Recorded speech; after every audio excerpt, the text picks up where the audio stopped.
గురుదేవ, కృత్తిక నక్షత్రంలో పుట్టిన జాతకులకి జీవితం ఎలా ఉంటుంది?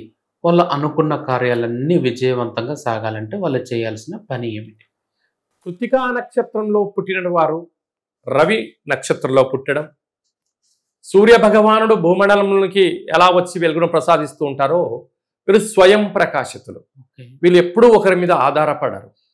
వీరు గ్రామ, రాష్ట్ర, దేశ, ప్రపంచ స్థాయిలో ఉండబడినటువంటి విశ్వాన్నెల్లా ఉద్ధరింప చేయాలని ఒక రాజకీయవేత్తలుగా, ఒక సంపూర్ణమైన భాషా పండితులుగా, వృక్ష సంపదను ఏర్పాటు చేసే వారందరిలాగా, అంటే ప్రకృతికి, మానవాళికి, పంచభూతాల యందు దయ కలిగిన వారే ఈ కృత్తికా నక్షత్ర జాతకులు. కాకపోతే వీరికి కొద్దిపాటి కోపం ఎక్కువ ఉంటుంది. ఇది అగ్ని నక్షత్రం అవ్వడం వలన, అంటే అగ్ని ఎప్పుడు అవసరం? చలికాలంలో సూర్యుడి చుట్టూ వెళ్ళి ఆయన ఎప్పుడు వస్తాడని ఎదురు చూసి చలిని తట్టుకోవడానికి వెళ్ళి ఎండలో నిల్చుంటూ ఉంటాం. అదే వేసవికి రాగానే అబ్బా ఈ ఎందుకండి ఇంత ఎండ అని చెప్పి తలుపులు వేసుకుని ఏసీలో కూర్చుంటూ ఉంటాం.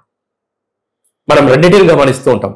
వీరితో చాలా సమన్వయం చాలా అవసరం.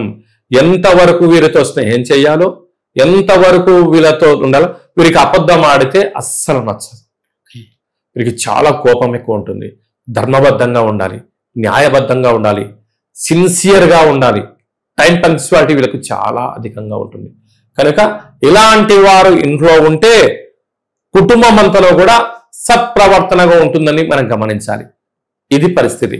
ఈ విధంగా ఈ కృత్తికా నక్షత్ర జాతకులు 1వ పాదంలో పుడితే అది మేషరాశిలో అవుతుంది.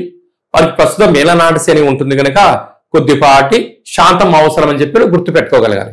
కనుక ఈ కృత్తికా నక్షత్ర జాతకులు యొక్క కృత్తికా నక్షత్ర ఛాయాచిత్రాన్ని ఇంట్లో ఉంచుకొని రోజు 6 సార్లు ఈ కింద ఉండబడిన మంత్రాన్ని చదువుకొని ఎర్రటి కుంకుమను లలాట స్థానంలో బొట్టు పెట్టుకొని ప్రయాణం చేయగలిగినట్లయితే మీకన్నా అదృష్టవంతులు ఎవరు లేరు అని చెప్పి గమనించవచ్చు.